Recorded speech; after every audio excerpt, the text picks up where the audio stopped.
오늘 우리가 함께 보실 하나님 말씀은 시편 46편 1절에서 11절까지 말씀입니다. 구약 성경 835페이지 전으로 있습니다. 시편 46편 1절에서 11절까지의 말씀을 저와 여러분이 한 절씩 번갈아 가면서 교독하시겠습니다. 하나님은 우리의 피난처시요 힘이시니 환난 중에 만날 큰 도움이시라.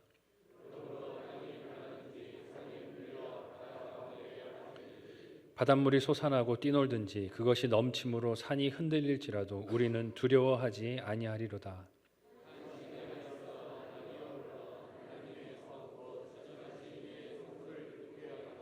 하나님이 그 성중에 계심에 성이 흔들리지 아니할 것이라. 새벽에 하나님이 도우시리로다.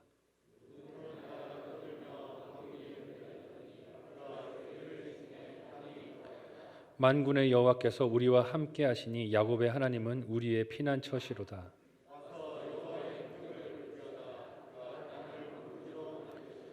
그가 땅 끝까지 전쟁을 쉬게 하시며 활을 꺾고 창을 끊으며 수레를 불사르시는도다.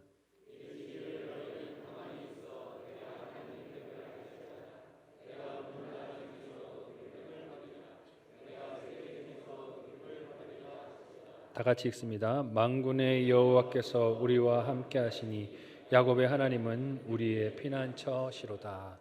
아멘. 전후 좌우로 인사 나누시겠습니다. 사랑하고 축복합니다. 사랑하고 축복합니다. 함께 읽은 본문의 말씀을 가지고 피난처 되신 하나님이라는 제목으로 말씀 나누도록 하겠습니다. 오늘이 10월 몇째 주입니까? 마지막 주입니다. 마지막 주. 제가 이 말을 하고도 믿어지지가 않네요.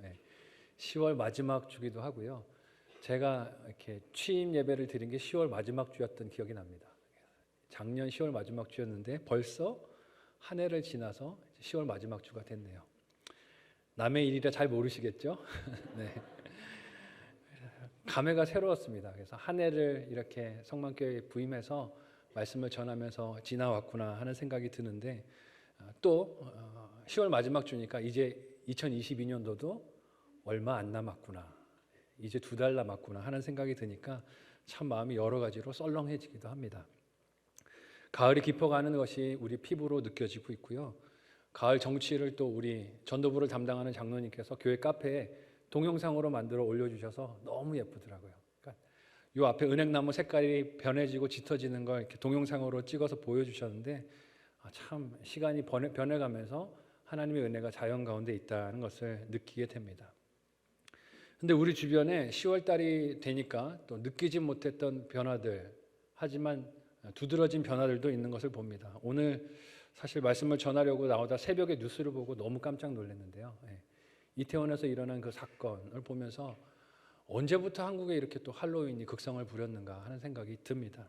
오늘 주보에 목회 칼럼에도 썼지만 딸이 어린이집을 갔다 오더니 저를 보고 해피 할로윈하고 인사를 하면서 초콜릿을 이렇게 던지는데 제가 깜짝 놀랐어요. 그래서 이런 문화가 벌써 어린 아이들부터 스며들고 있구나 하는 생각이 듭니다. 새벽에 많은 젊은이들이 이태원에서 그렇게 또 생명을 잃었다는 소식을 듣고 참 마음이 무겁습니다. 왜 그렇게 많은 젊은이들이 그 자리에서 생명을 잃어야 했을까 생각을 해보면 허망한 가치와 문화에 우리 자녀들을 우리가 내준 것은 아닌가 하는 생각이 들고, 교회가 피난처로서의 사명을 잘 감당해야 되는데 그 사명을 감당하지 못하니까 젊은이들이 나가서 다른 곳에서 피난처를 찾는 것이 아닌가 하는 생각이 들었습니다. 3년 가까이 코로나로 이렇게 바깥 활동이 자유롭지 못하다가 이게 풀리고 나니까 얼마나 답답했으면 그렇게 나가서 사람이 많은데도 그런 시간을 보냈을까 하는 마음이 들어서 안타깝지만 좀 슬픈 마음이 들었어요. 교회가 피난처가 되어주지 못했구나. 가서 속을 말할 수 있고 하나님의 위로를 받을 수 있고 신앙 가운데 걸어갈 수 있는 공동체가 되어주어야 했는데 그러지 못한 것은 아닌가 하는 안타까운 마음이 들었습니다. 개신교 전통 안에서 이 10월 31일, 10월 말은 다른 의미를 가지고 중요한 날입니다. 작년에도 이 내용으로 설교했던 기억이 납니다. 1517년 10월 31일에 독일의 종교개혁자 마틴 루터가 독일의 비텐베르그 성당에 95개조의 반박문을 10월 31일에 내걸었습니다. 그 반박문에는 로마 교황청이 당시에 하고 있었던 많은 일들에 대해서, 그러니까 당시 교회가 하던 많은 일들에 대해서 비판과 이에 대한 반성 그리고 개혁의 목소리를 담고 있었습니다. 당시 교회가 어땠습니까? 제도화돼 가고 있었어요. 그러니까 성도의 공동체가 아니고 그냥 제도화된 교회가 되어가고 있었습니다. 정치 세력하고 결탁을 해서 이 땅에서 힘을, 권세를 부리느라 정신이 없었습니다. 하나님을 사랑해야 하는데 돈을 사랑했어요. 돈을 사랑하는 그런 타락 가운데로 나갔습니다. 교세를 자랑하기 위해서 무엇을 크게 지었어요? 교회 건물을 크게 지었죠. 성당을 크게 짓느라고 사람들에게 헌금을 모금하는데 정신이 없었습니다. 사제들의 타락은 분야를 가리지 않고 일어났습니다. 물질적인 타락, 성적인 타락들이 있었어요. 성직이 뇌물을 주고 매매하게 되는 대상이 되었던 당시의 교회의 타락상이 있었습니다. 성도들은 어떻습니까? 사제들만 타락했던 게 아니에요. 성도들도 성경을 알지도 못하고 관심도 없었습니다. 성경을 읽을 수도 없었죠. 당시 성경이 다 라틴어로 기록이 되어 있었기 때문에 라틴어 교육을 받지 못한 사람들은, 성도들은 성경을 읽을 수 없었습니다. 신앙과 삶이 당연히 어떻게 되겠습니까? 분리가 되겠죠. 와서 예배를 드릴 때는 하나님을 믿는 것 같지만 집으로 돌아가면 어떻습니까? 믿는 자의 증거가 하나도 나타나지 않았습니다. 신앙과 삶이 당시 교회가 분리되어 있었다는 것입니다.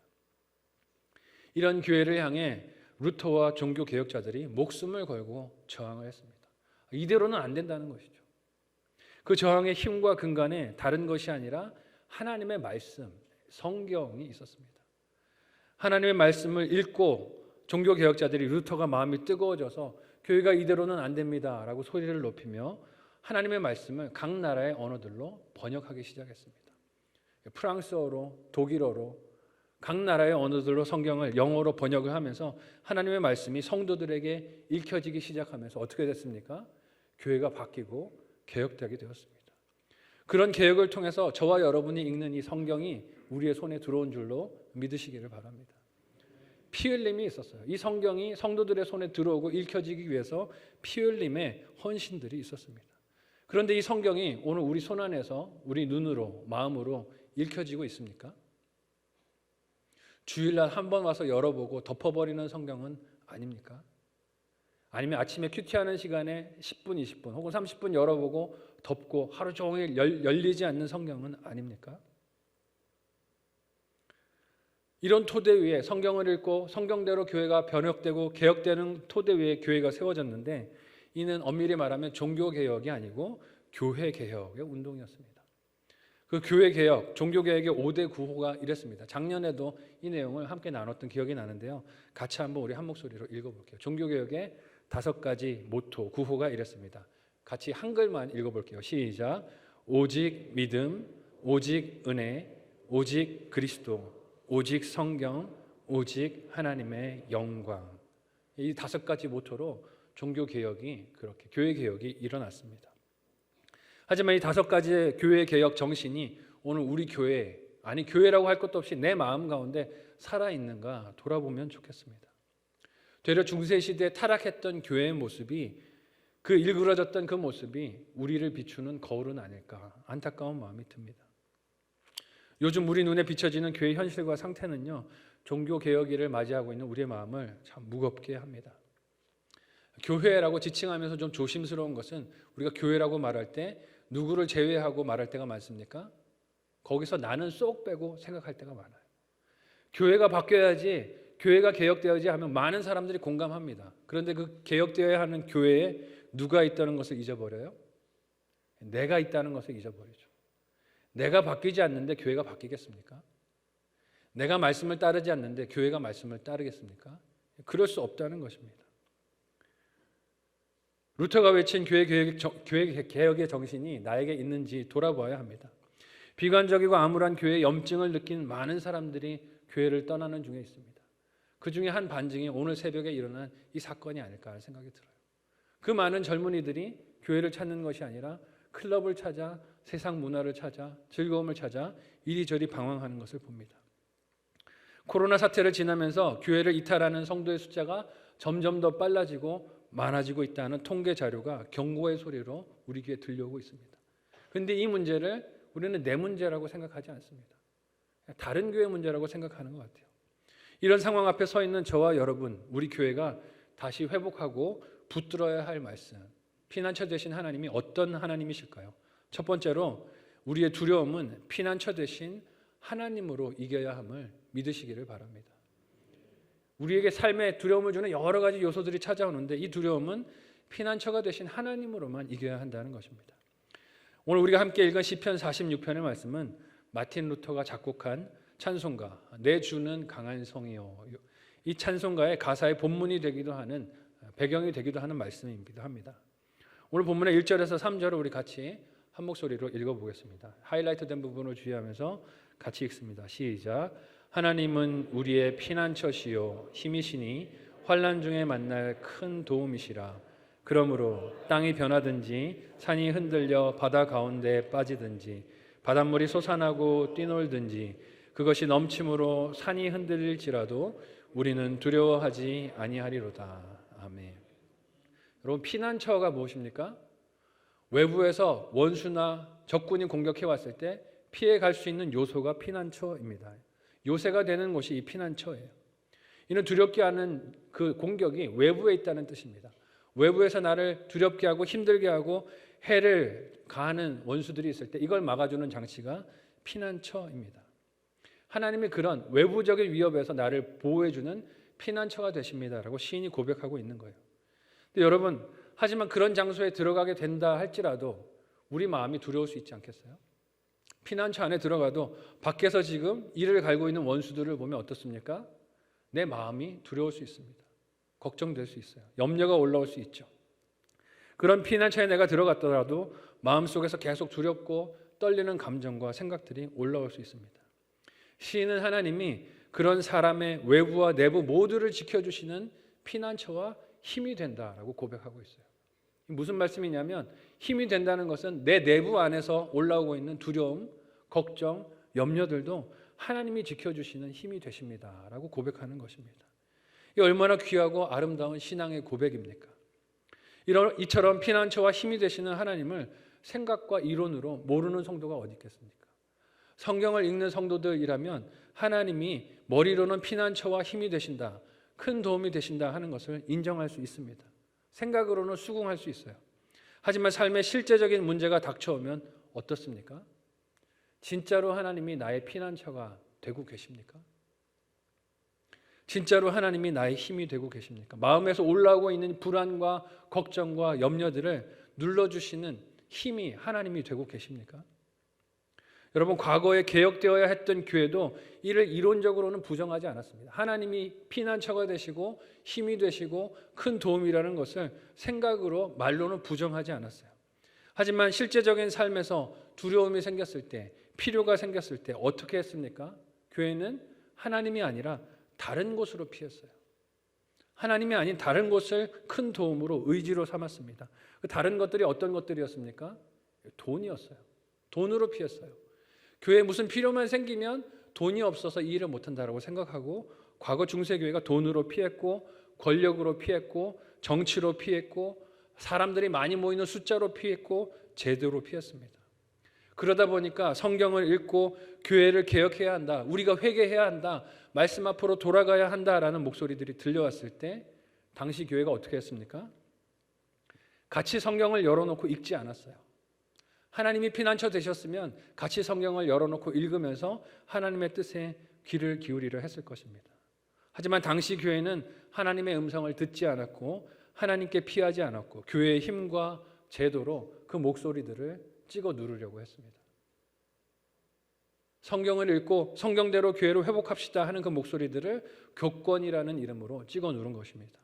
말로는 피난처 되시는 하나님이라고 이야기했지만 문제가 다가왔을 때 뭐가 드러났어요? 교회의 실체가 드러난 것입니다. 피난처가 하나님이 아니라는 게 드러났어요. 이것이 무엇을 증거합니까? 생각과 말로 하나님의 피난처라고 주장하는 것과 실제 믿음이 하나님을 피난처 삼는 것은 다른 일이라는 것입니다. 우리 눈앞에 벌어지는 문제들이 있을 때 두렵지 않은 인생이 어디 있겠습니까? 여러분 한번 생각해 보세요. 병원에 건강검진을 받으러 가셨어요. 혹은 진료를 받으러 가셨어요. 근데 의사가 건강검진이 끝나고 차트를 보면서 눈을 지그시 감고 고개를 좌우로 흔듭니다. 그렇게 하는 의사 없으시겠지만 의사가 한번 그렇게 한다고 생각해 보세요. 그 모습만 봐도 우리 마음이 어떻습니까? 철렁합니다. 큰일이 왔구나.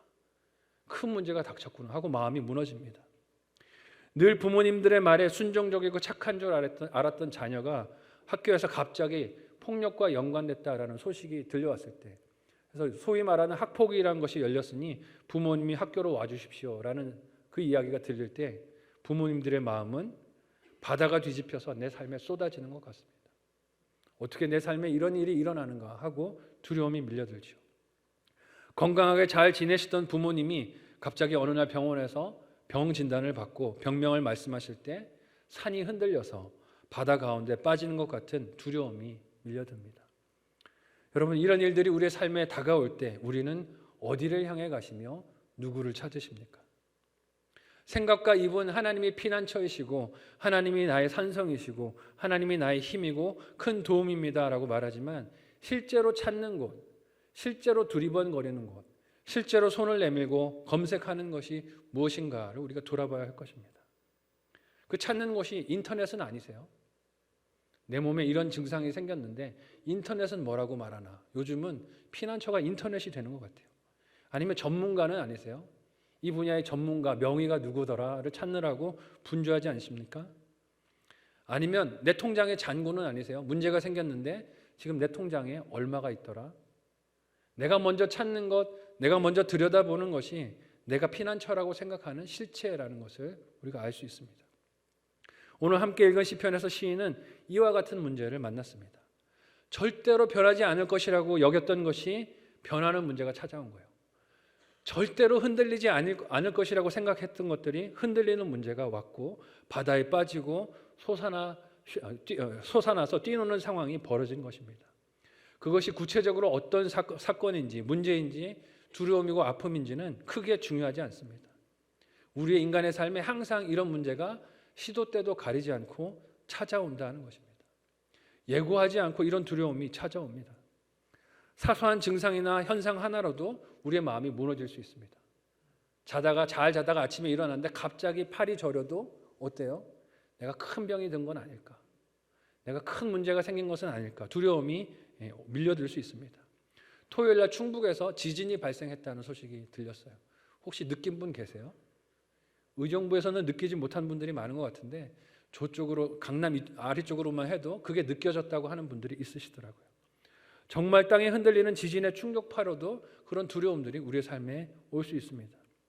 시편 기자가 이와 같이 묘사한 절망, 고통 혹은 허망함이 무엇이었는지 구체적으로 이스라엘의 역사와 연결짓기는 어렵지만 하지만 그것이 무엇이든 이스라엘 백성들이 굳건하게 믿었던 것들이 통째로 흔들리는 사건이었음을 우리가 알 수 있습니다.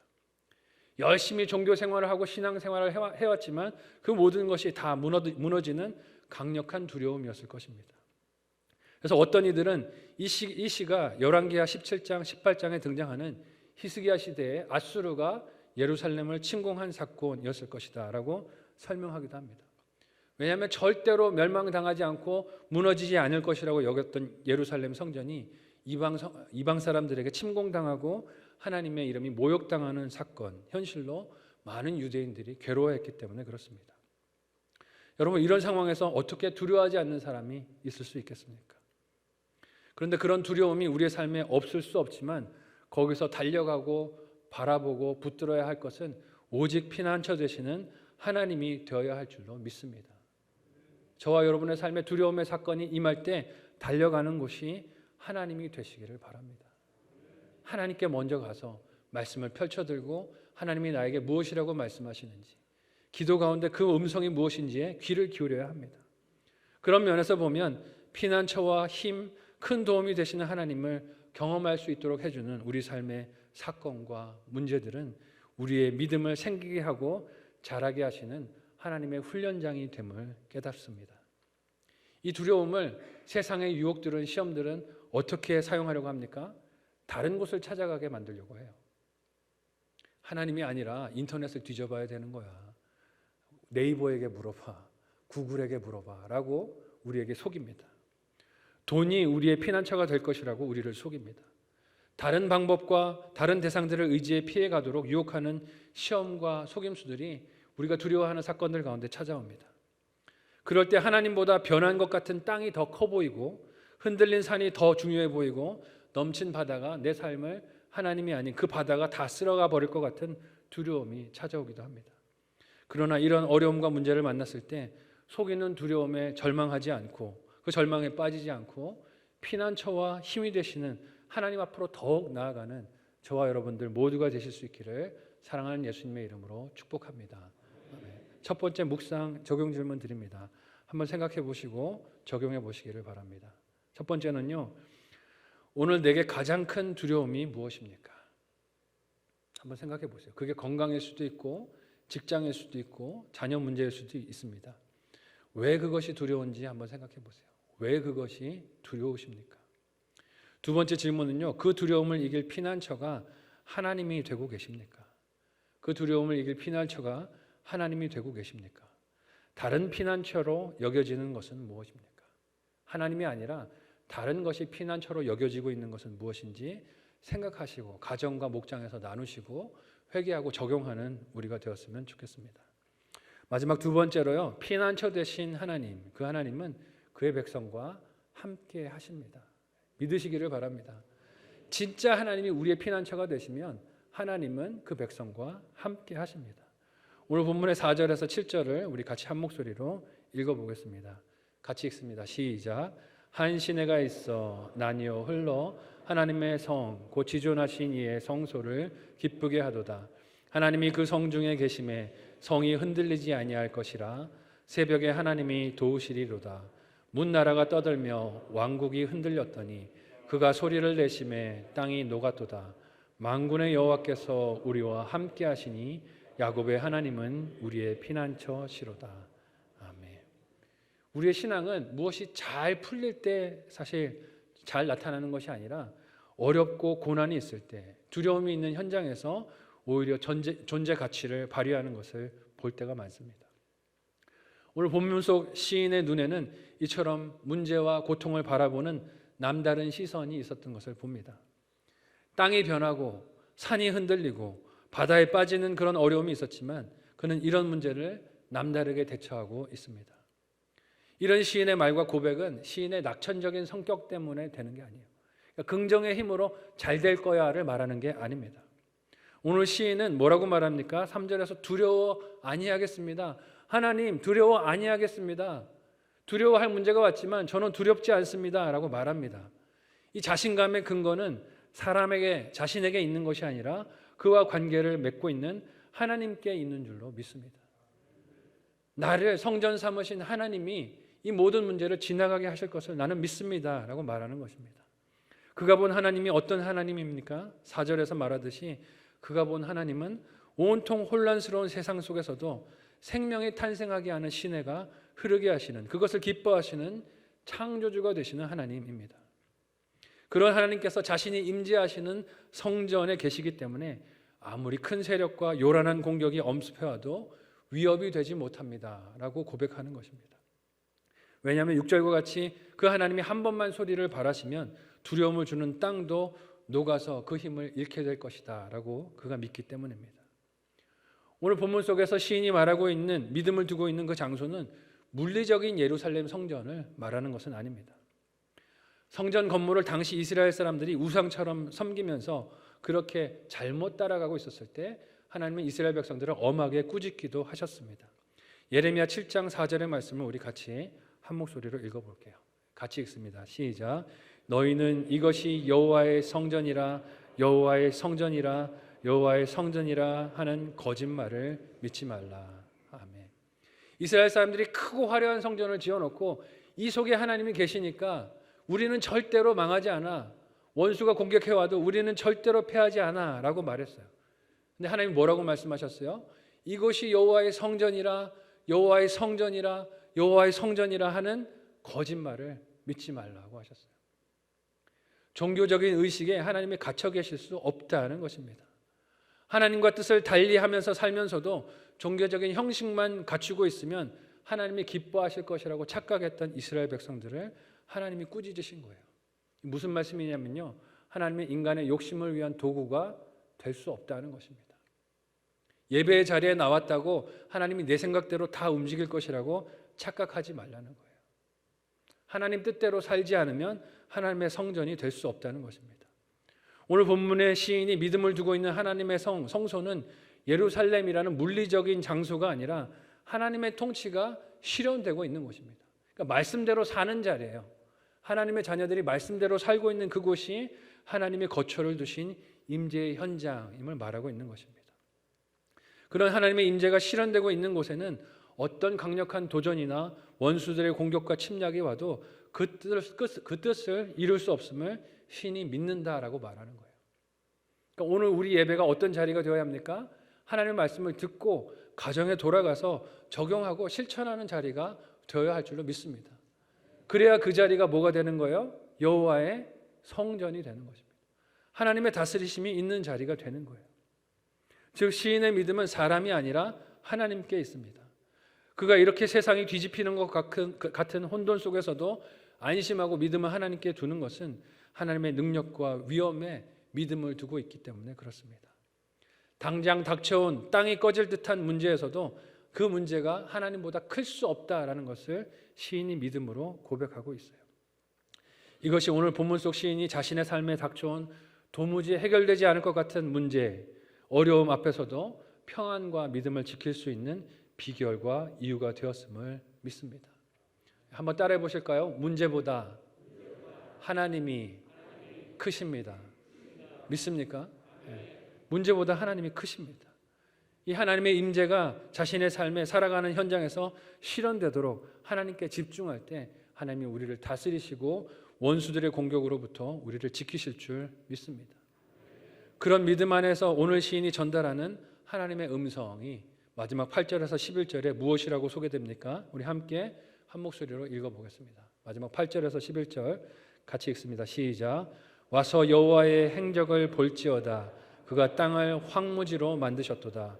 그가 땅 끝까지 전쟁을 쉬게 하시며 활을 꺾고 창을 끊으며 수레를 불사르시는도다. 너희는 가만히 있어 내가 하나님 됨을 알지어다. 내가 열방과 세계 중에서 높임을 받으리라 하시도다. 만군의 여호와께서 우리와 함께 하시니 야곱의 하나님은 우리의 피난처시로다. 아멘. 여러분, 우리 삶에 문제가 터졌을 때 제일 하기 힘든 일이 뭘까요? 제일 하기 힘든 일이 뭘까요? 가만히 있는 일이에요. 가만히 있는 일. 우리 삶에 위기가 닥쳐왔을 때, 어려움이 왔을 때 가만히 있는 일이 가장 어려운 일일 것입니다. 누군가를 믿고 기다리는 일이 가장 어렵습니다. 기다리는 시간에도, 기다리는 그 순간 가운데 계속 내 마음속에 무엇이 올라옵니까? 두려움과 걱정과 염려가 올라옵니다. 이런 생각들이 올라와요. 가만히 있으면 안 될 것 같은데, 내가 뭔가 해야 될 것 같은데, 이런 상황에서 그래도 내가 돈이라도 써야 되지 않을까? 변호사라도 사야 되지 않을까? 선생님에게 무슨 이야기라도 해야 되지 않을까 하는 여러 가지 걱정과 상상들이 밀려 올라옵니다. 이걸 떨쳐내는 일이 얼마나 힘든지 몰라요. 열심히 내가 무엇을 하는 게 아니라 그 자리에서 기도하고 하나님의 음성을 기다리는 게 어렵습니다. 하나님은 시인을 통해서 하나님과의 약속 관계에 있는 백성들에게 가만히 있어 내가 하나님 됨을 알라고 명하십니다. 여러분, 출애굽기 말씀에서 하나님이 이 말씀하신 거 기억나시죠? 애굽에서 나온 이스라엘 백성들이 홍해 앞에 섰을 때 두려워서 난리가 났습니다. 우리를 죽이려고 이 이리로 인도했는가라고 원망할 때 하나님이 모세를 통해서 뭐라고 말씀하셨어요? 가만히 있어 내가 일하는 것을 보라고 말씀하셨습니다. 여러분, 이 가만히 있는 일은 아무것도 하지 않고 넋놓고 살아가는 것을 뜻하지 않습니다. 우리 마음속에서 치열하게 올라오고 있는 불신과 불길한 생각들과 상상과 걱정과 염려와 비관과 슬픔들을 하나님 안에 잠재우는 치열한 전쟁을 의미합니다. 여러분, 초대교회 수많은 순교자들이 이 전쟁에 승리하면서 믿음 안에 그렇게 순교를 했던 것을 기억하시기 바랍니다. 주변에서 조롱하고 모욕하는 목소리들이 너무 많았어요. 하나님 믿음에도 불구하고 너를 지켜주시는 하나님이 어디 계시는가라고 조롱하는 목소리들이 많았습니다. 그러나 믿음으로 그들의 자리를 지키며 승리했던 것을 봅니다. 한국교회의 많은 믿음의 선조들이 그런 신앙 안에 교회를 세워왔던 것을 우리가 압니다. 일제시대에 6.25 전쟁 가운데서 믿음의 선배들이 그렇게 교회에서 믿음의 자리를 지키고 신앙의 자리를 지키며 교회가 이 자리까지 왔습니다. 오늘도 교회가 어렵다 말하고 있지만 이렇게 어렵고 비관적인 교회 현실 속에서도 믿음의 자리를 지키고 기도의 자리를 지키고 직분의 자리를 지키고 하나님 앞에서 자신의 역할과 자리를 지키는 믿음의 사람들이 있기에 교회가 지켜지고 있는 줄로 믿습니다. 오늘 말씀의 시편 기자는 충분히 절망할 수 있는 상황과 환경 속에서도 역사의 주인이신 하나님의 임재와 능력 안에 거하고 있습니다. 그 안에서 자기 마음속에 일어나고 있는 많은 걱정과 염려, 의심의 파도를 하나님 안에 잠잠케 만듭니다. 그리고 이렇게 고백하고 있어요. 우리 같이 한번 고백해 볼까요? 한번 따라하겠습니다. 하나님은 우리의 피난처이십니다.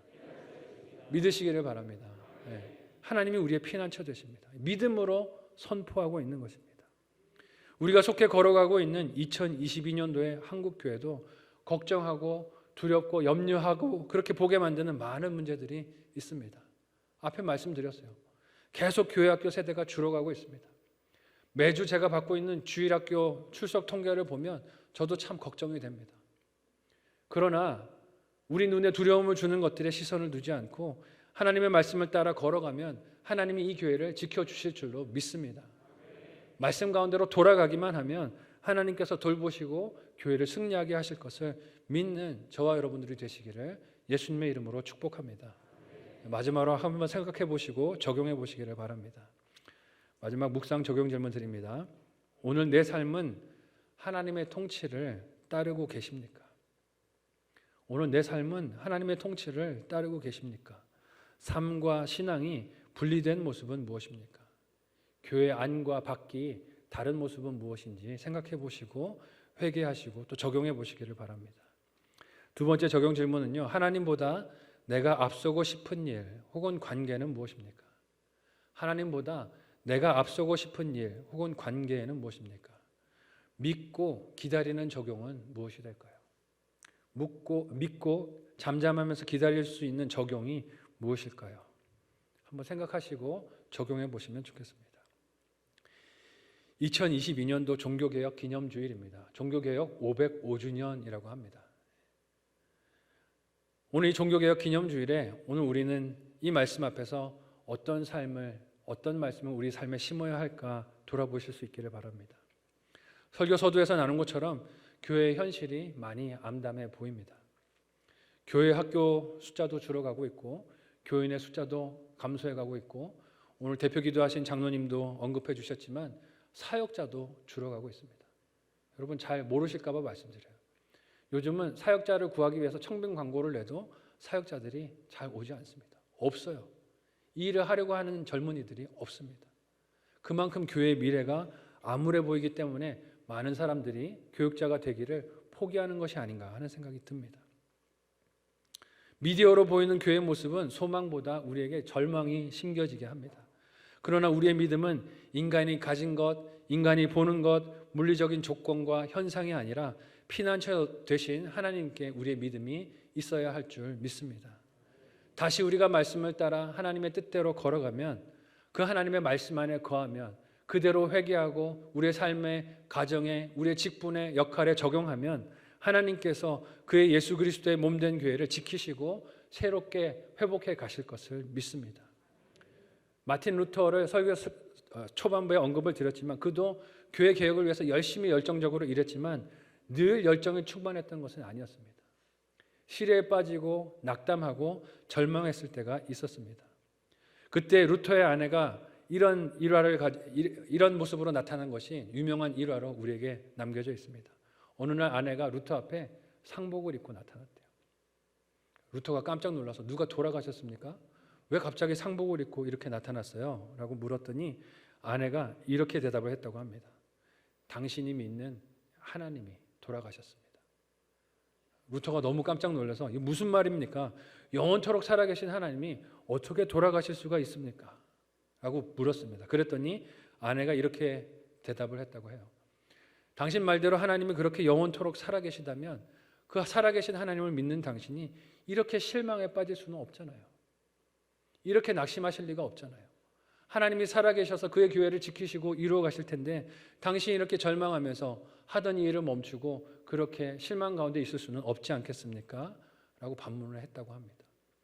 그랬더니 루터가 그 모습을 보고 깜짝 놀라서 정신을 차리고 다시 성경을 열심히 번역을 하고 하나님 맡겨주신 사명을 감당했다는 일화를 듣습니다.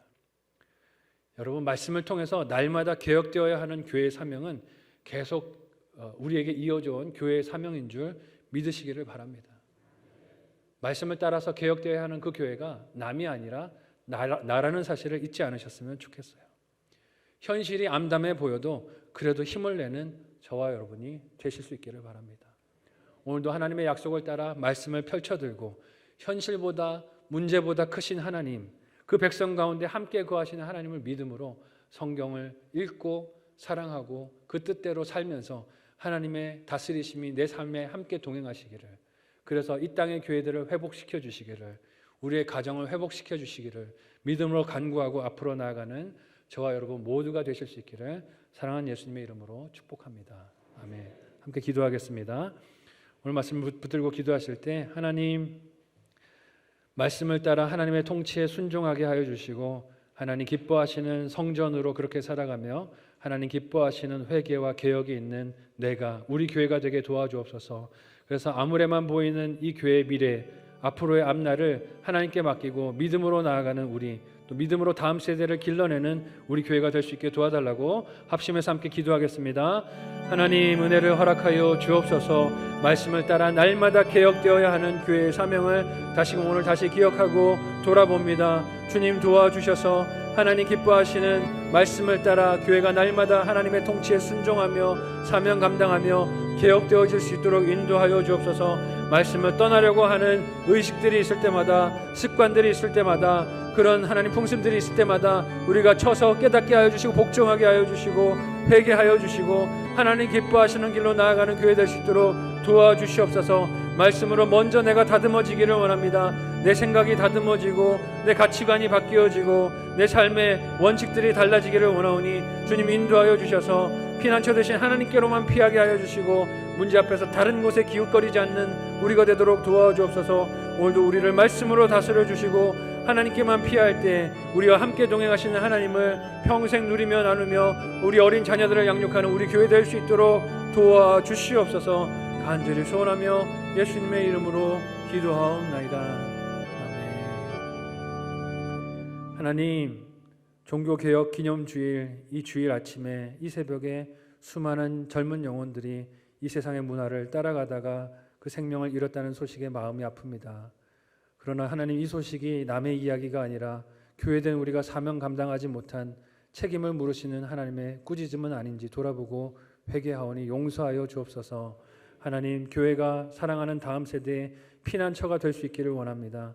하나님이 피난처 되신 것을 우리의 삶으로 믿음으로 드러내고 간증하게 하여 주셔서 소망 없고 절망 가운데 이 땅의 쾌락만을 쫓아가는 젊은이들이 하나님께로, 그 피난처에게로 나아가는 귀한 사명을 감당하는 우리 교회 되게 도와주시옵소서.